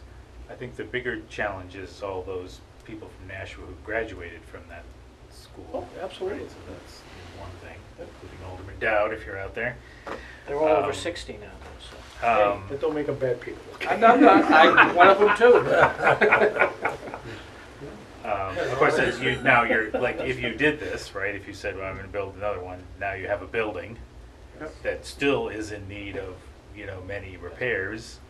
I don't know whether it not being a school simplifies any of those things, right? You know, maybe you make it one floor, I don't know, you know, you know, I mean, there's ways to simplify the building. Downsize it. Right. And add parking and use the existing facility, make it more accessible.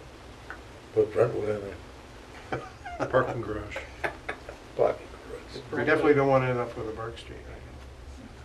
No. Well, I mean, no, it's we the- don't. I mean, you know, Burke Street, the number that's being floated around now is $40 million for a building that we're Yep. gonna put trucks in, Yep.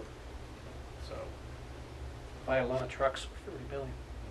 I don't want to disappoint you guys, discourage you, but I just, No, this is great. a I mean, great place that's to be, pretty good. rather than Absolutely. diving in and Just- start doing We knew documents these and- were the two schools with the most issues, so to Yeah. speak. You know, I mean, we knew Broad, you fix it, Sunset, you fix it, made sense, you know. One story, approachable. Good to go? Well, the main Dunstable and Berkshire still, I mean, they're still in the queue, they've fallen behind these two. Those will be a little challenging. Yeah, but you start to, I mean, not to get another whole school up in God, I arms, know where but, this is going. you know, Excuse you've me. got Birch Hill, which has space, so, you know, if you don't do Mount Pleasant, you could add a wing to, you could do the whole renovation for Birch Hill and add a wing, and you're still ahead, you know, so, lots of things to think about. Was Were you running for the board, George, I think, in the fall there? I may not. What's population? I'm sorry? What's population projections for students? I mean, is it, it's flat, is it starting to It's, climb? it's been going down. Our experience has been down. I don't know about the projections. I don't know when's the last. No, the time- projection is for it to Still- continue. still climbing. We had sort of a leveling off for a while, but that seems to have abated.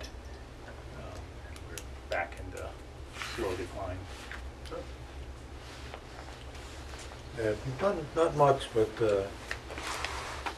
you know, when you look at the money, it's a little significant, but not terribly high. Yeah, there will be the bump this year, next year, because of full-day kindergarten, right? So there'll be probably marginally more students.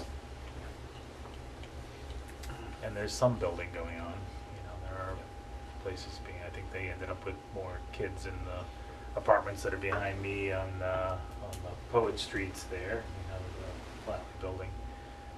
Probably a few more than they thought they were gonna get. So we'll see. What they call it, Literary Hill. Literally, oh man, literally. Well, then you got the other one that's gonna open up there too, where the, you know, the bridge going over to Hudson. You got the whole Renaissance. Renaissance area there. Little skate park. All right. I think we're good. I think we've riled up probably enough people tonight to I'm clear checking into the this. email here, see what I got. We're pushing We it. really appreciate all the work. I mean, you guys do great work, so I look forward to the full report. And we're moving forward, just finishing up based on this section there, and we can modify it based on whatever else comes out, but trying to get through these two right now in July. That's the goal. All right. And then they'd probably want to give the full presentation to the full board. Probably in a special session. Yeah. There's not enough other Actually, information. well, I mean, we could combine it together with construction if we wanted to. We could, or have a JSSBC meeting where they come to, where everybody Where the whole who wants board to comes come to there. that. So, I mean, this may be our decision, but it's not our decision, right? I mean, Right. we're gonna need A little bit of bonding. other people to weigh in. Any buy-in from everybody. In more ways than one. Yes. Bonding. Yeah, So that's- maybe we want to consider whether there's a, you know, presentation that, There are certain individuals that will fall off their chairs. well, that's why we're giving them this chance to fall off their chairs at home. Yeah, at least they're comfortable. All right, thanks, appreciate it. Have a good evening, brother. All right, Title I, lease, Mr. Donovan. Okay, we have the Title I lease, which is at the First Church in Nashua. That's where we have our Title I preschool. You did approve last month to put the, add them to our network, so we're gonna be spending about $6,000, so we would need approval of this lease. It's a 2% increase over the cost last year. The total cost to the district is $46,152, and those costs will be paid for with the Title I grant. Any questions? So what's the name of the building again? Sorry. The First Church. So I move to approve the Title I lease at the First Church in the amount of $46,152. Second? Any discussion? All those in favor say aye. Aye. Opposed? Motion passes. Okay, contracts. The first one, I will turn over to Mr. Smith since he put together the memo on this. Okay, yes, so as indicated in the memo, our equipment's falling, janitorial equipment's falling apart a little faster than we've been able to budget for. Typically when Dan and I sit down in the fall to discuss it, we budget for the things that we think are pretty much dead already. But things continue to fall apart during this school year. We are now looking to expend additional funds this year, but by doing some savings in our janitorial supply line, we're going to change how we're, instead of stripping and waxing all the elementary schools and middle schools, there's a procedure called top scrubbing. You're just not taking it all the way down to the tile. And then, so that's going to save us a fair amount of dollars. This is also the first year that we haven't been doing the shared savings with, I can't remember the name of the company that we're dealing with, Dan. We were giving them half our savings off supply lines for the last 2 years, and this year it stopped. So between the two, we came up with a little over $40,000 that we could apply to equipment. So I'm requesting that we buy the items listed on the memo. It's writing scrubber for $10,179. A couple of brushes that go with that, $250. 2 walk-behind scrubbers, $14,550.84, and 3 burnishers, amount of $16,924.14. Those numbers are the total for 3. So they each are a little over 5,000. So you're sorry, this is FY 17 money. Current year money, yes. And you'd like these because you're gonna do this over the summer? Well, 2 things. We literally have equipment sitting that's not running. We have equipment sitting that the cost to repair it is approaching 50% of the value. That's usually when I balk it, pour more money after it.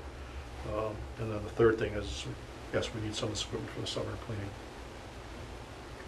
Any part of those that can be reused or saved for parts, We already do that, or already do that? So these are basically shells now? yes. Okay. Move to approve the request for additional janitorial equipment in the amount of $41,903.99. Second? Discussion, all those in favor say aye. Aye. Aye. Opposed, motion passed. Thought we were gonna have a tie there, Bill. All right, what do you got, Mr. Donovan? What's next? Okay, that's it, Mr. Smith? Tick discussion, or? Oh, yeah, tick Do you want discussion. to talk about ticks now, or do you want to finish these? Well, two? if that's all he has left. It's just Yeah, a 1 that's minute, fine. 1 minute talk.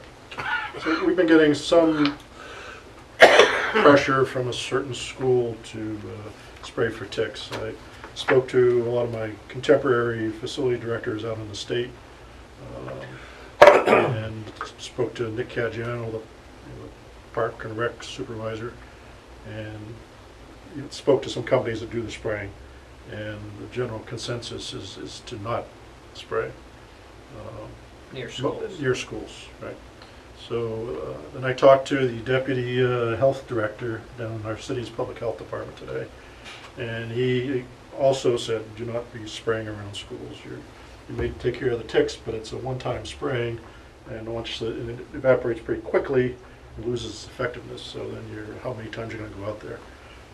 Each application per school will be in the nature of $500 a shot. We've had, according to him, we've had a pretty busy year for ticks so far because of the wet spring we've just gone through. And so the ticks have started to come out of the tree line into the taller grass. So, but with the heat, particularly the last couple of days, they'll actually kill some of these ticks. They're ventured out. So he, again, doesn't want to see us spraying if at all possible. The question apparently came up at last night's meeting about a grant. There is no grant that he's aware of. There is grant monies for educational purposes, so for pamphlets and getting educational material out there. So the solution is to keep the grass cut as low as we can, for everybody to stay out of the tall grasses and the underbrush. If understand kids and balls flying all over the place, they may have to venture out into the tall grass, but the teachers or whoever are monitoring should observe those kids and then take them in to see the nurse to be checked for ticks afterwards. Was it the gentleman who spoke in public comment who indicated there were grants available? No, he was, yes, he did. Yeah. He was, 2 of the aldermen Right. at the public hearing mentioned to him to talk to public health that there was grants, but, so we did that with the individual Sean spoke with today, and he wasn't aware of it, so, I mean, maybe there is, but Okay. Do we have Mr. Gallagher's contact?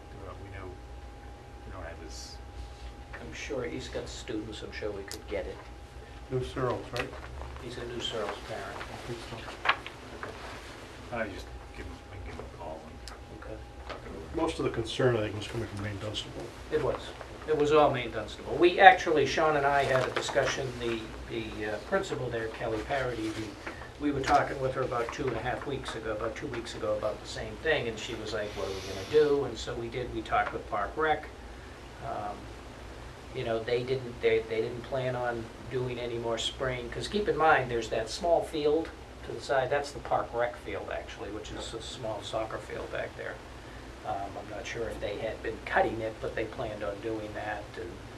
And so originally, she felt that, yeah, we should spray for ticks. And then I mentioned, well, what about all the people that are more afraid of pesticides than they are of ticks, which some people are. I said, then you're going to have two battles on your hands. So she said, well, why don't we wait until, you know, school was going to be ending in another, 12, 13 school days, so we decided just to wait. And based on the information we got today about the warm weather killing the ticks, then hopefully as the summer goes on, when they come back for school, because my concern was they'd still be a lot of them there when we come back in September. Hopefully the warm weather will get some more heat waves, and it'll Keep it help moving. the ticks and Keep it moving. help my golf game at the same time. I don't know about that yet. All right, I will, if we can get his contact information, You want me to get it for I'll you? check him, yeah. All right, now I think you're good to go there, Mrs. Smith, thank you. All right, next contract for services is ABC Physical Therapy. Okay. There are two contracts here. The first one is for the physical therapy. The second one is for the occupational therapy. These are two outside providers that have been providing these services to our special ed students for years. A lot of people think that these employees actually work for us because they've been working with the kids for years. Now there is in your package, at least my package, maybe in the, you're missing page 2 of both contracts, so I can get you that copy if you want. It goes from page 1 to page 3. But basically, they're looking for the first one, the ABC Physical Therapy. It's a 1.6% increase in their rate from $62 to $63 an hour. The increase in the whole contract is $41,000 because there's more units. What they do is they take a look at all the students' IEPs and they estimate the total amount of hours. So it's sort of a two-step process. So basically, it's an increase of about $6,500. No, the $6,500, their estimate versus what we're giving them the contract for is slightly less. The increase from last year to this year is $41,000, but the rate increase is 1.6%. Move to approve the contract to ABC Physical Therapy in an amount not to exceed $220,946. Second. Discussion. Those in favor say aye. Aye. Okay, and the second one is for Clark Associates. And that is for the occupational therapy services for the special ed students. They're asking for an increase from $60 an hour to $60.50, which is less than 1%, 0.08% increase. Their evaluation cost is $225 an hour, which is the same as it was last year. But once again, the total cost of the whole contract is up by $59,000 because the number of units that will be needed versus what they estimated last year is totals different of $59,000. So Move to approve the contract with Clark Associates in an amount not to exceed $779,054. Second. Discussion. All those in favor say aye. Aye. Aye. Opposed, motion passes. What do we got next? okay, the next is a member of our teaching community passed away on in January of 2017, and her family would like to set up a scholarship fund. The employee was Colleen Darwish. Yep. So she would, the family would like to set up a scholarship fund. Typically, and there's more information in your package about it, but they'd like to, typically before the city manages these scholarship funds, they set up trust funds for them, but typically the BOE accepts the scholarship and then the city sets up the trust fund. So this is a request for the board to accept the new scholarship so we can set up the fund. So move. Move to accept the Colleen Darwish Scholarship Fund. Mr. Mosier, seconded by Mr. Hollowell. All those in favor say aye. Aye. Motion passes.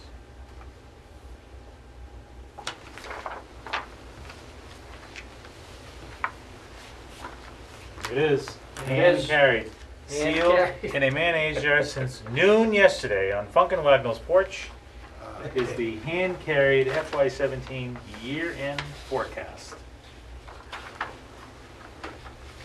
Mr. Daniel Donovan. Thanks, sir. Okay, so Sneak a peek on the back here. sneak a peek on the back and you will see a negative number. On that. But don't worry about that negative number. Okay. I decided to sort of present this as, I estimated all the accounts, shows up with a negative $22,595. But I'll go through a few points to show that if that's the exact number, we have ways to deal with that negative 22,000. But I figured Not cooking the books. Not cooking the books, no. Just letting you know that that's basically what I'm dealing with. So when certain members of the public say you can always find money, not necessarily the case this time of year. Yep, we know that. Okay, so the one thing that I did, and you'll see it when I run through the transfers quickly, most of the excess money we have this year is up in the labor accounts in the 51 series. So we made a transfer entry of $600,000. We took it out of the labor accounts and we put it down into the out-of-district tuition line. So you're going to see the projected remaining balance last month was close to $700,000. Now it's only about $144,000. So in a sense, I have projected a little bit more of a remaining balance in the salaries and wages. It's about a difference of about $70,000. I do have, to do this projection, I do have all the labor detail, the actuals through the 6/8 payroll. So basically, I've got 3 more weeks of actual payroll, and then the summer pays for the teachers. The summer pays for the teachers, I have a pretty solid number, and I get a real definite number of that when they do the first summer payroll, which I believe is July 7th, which is sort of all within the whole time period to make adjustments. So basically, we're showing right now about $145,000 left there.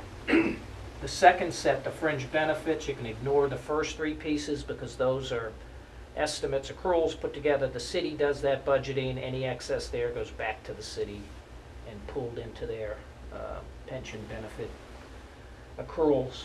So we do expect about $40,000 of unspent educational assistance. Those are the, either teachers didn't take courses or they put in for a more expensive course than they actually took.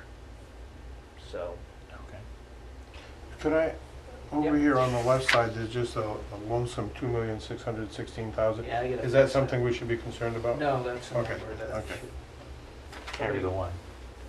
I just gotta take that off the spreadsheet. I'm gonna make Okay. a note of that right now. I think, wasn't that there before? Didn't Howard comment on Yes, that he number? did, Yes. and I didn't change it. It was my Uh-oh. I actually have it colored in my last one. It will not be there next month, I promise. Okay, next, the professional technical services, that group of accounts I'm showing, there's gonna be about a couple $1,000s left, so that's gonna be pretty, most of those funds are gonna be spent.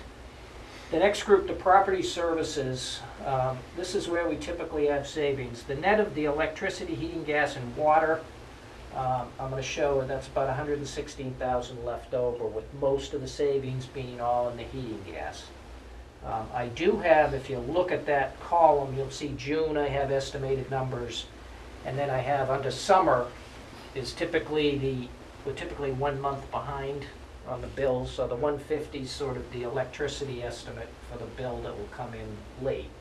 And then and the same with water. I do have another 10,000 in heating gas. May not really need that. The 50,000 may cover it. So, hoping that's okay. It's a little bit of concern that the electricity might eat up the same 10,000, but I think all in all we're pretty close there. We do have a negative on that HVAC maintenance because we had newer contracts this year. So then we slide down to the other services. In total, this is where, if there is a negative 22,000, this is effectively where I'll fix it. Because basically what I'm doing here is, if you take a look at the two transportation services lines, I did some more work on that this month. It looks like those will net out to about zero. One's going to be overrun a little bit by about 27,000. One hopefully will underrun. There could be a few invoices that I'm not aware of for special ed buses, but either way, I don't think it's going to be a significant number. So, but basically, the key here to this forecast is the negative 22 in total, but it includes a negative 491 in the out-of-district tuition, and that includes adding the 600,000 already. So effectively, if it's 22,000, I will charge 22,000 less to the operating budget, and I'll turn around and charge that to the special revenue fund, because we do have a line item in the special revenue fund. The special revenue fund right now is $390,000 balance. Okay, I do expect to spend about 200 to 250 of that just to get to where I think the out of district's going to be, but I still have another 140,000 or so. There's also, worst case scenario, there's also a $155,000 reserve for special ed that was set up like right before I came, part of that $6 million problem. So that's right. That's where we'll make the adjustment as we sort of move forward over the next few weeks. Okay. Supplies and materials. Those accounts is about 89,000. Most of that savings is in curriculum. Curriculum accounts is about $100,000 savings. And I've worked with the superintendent. They're not going to spend on a few things, so that's really going to help me sort of balance this year out. The indirect costs, I do expect another 50,000. I spoke with Glennis Chappett, the grant manager, today, and she's pretty sure that we'll get that credit of 50,000. So we'll have a savings there of about 50,000 year to date. And the equipment lines, basically the 34,000. That's sort of the rest of the curriculum excess. They didn't spend some monies, and they're not going to. So that's where there'll be savings on that line. And then the only other area is these budget adjustments. The negative numbers there are the facility rentals and the sports fees that we collect from the kids. I have in there, I think, a pretty solid number from Lisa, because Lisa's always got solid numbers. And I think we've had another good year with the facility rental. We're doing much better than we used to the last couple of years on that. Are we renting the same places more often or new Yes. places? Yes, the area that we're getting the most is the high school auditoriums. We're getting a lot of rental of those. One of the areas we're getting a lot is they're using them a lot for the Indian community. They have a dance. Yeah, yep. They have a name for it. I can't remember the name. But, so there's been a bunch of those there. Those are big events. They usually call it Indian dances, don't they? No, they have a name for it. It's different cultures have different sort of coming of age things. It's something like that. Not I think. Bollywood. Let's move away from that. Move before away Bill from gets us that all in before I trouble. make a mistake on that. Exactly. So, but that's one of the areas. But we have been using because if you think about it, our high school auditoriums are a good deal. So, Alright. we're doing well there. So that's why I figured I'd show you the negative number, but let you know that there's certainly, if it's that small a negative number, we have a way to manage that. It's a good attention getter. What's Yeah. that? It's a good attention It getter. is. It's a good opening. It's only concerning to me because going in the opposite direction of when your normal adjustments are, you tell me something and we were $19 or something, I think the first time you Yes. gave us an estimate, and now but good to hear we can fix that problem. We can fix that, so. I feel like we just did the financial report, Mr. Yeah, Donovan, I unless believe you we have did. anything burning there, so what do we got for transfers? Let's run through the transfers quick. The first one is that $600,000 that I talked about. We actually did a transfer. When I spoke with the city's financial duo, they said, go ahead and do the entries, so it won't be some shock, because typically you don't take, if we have excess labor funds, we don't typically take it and use it to buy supplies. But since we have this out-of-district issue, we did in fact make the entry, and so it's available for all to see. Not trying to hide anything. The You're second being transparent. transparency, I like yes, that. yes.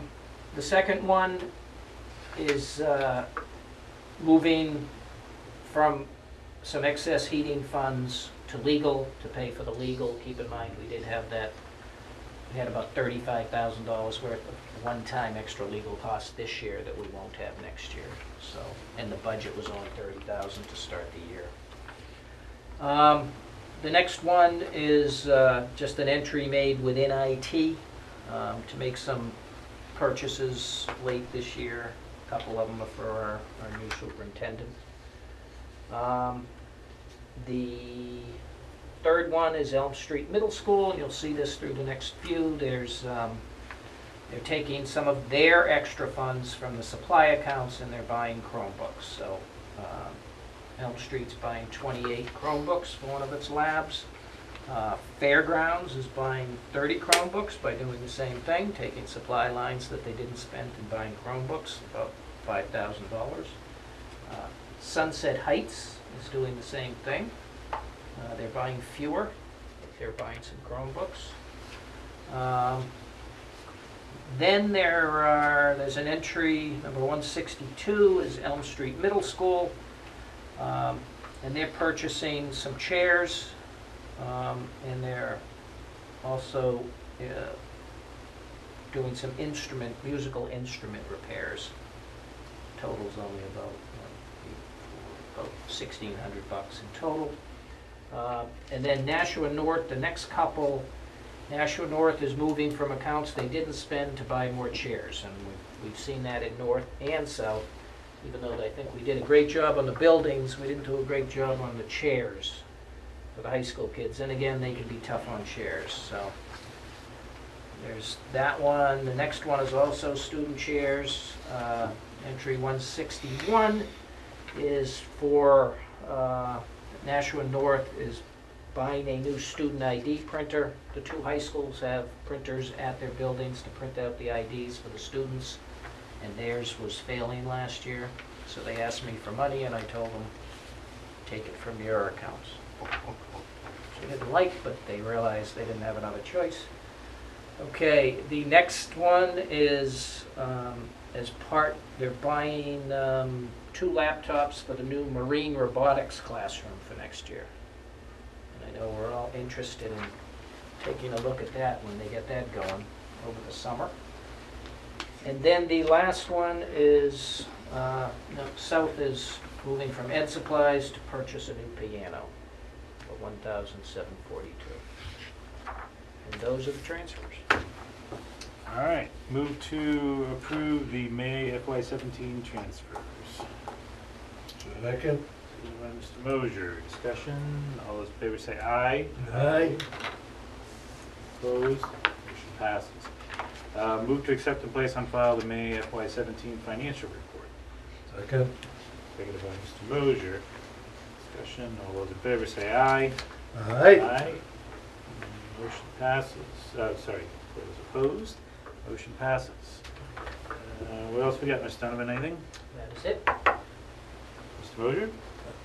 Move to adjourn? Move to adjourn. Mr. Howell seconded. All those in favor say aye.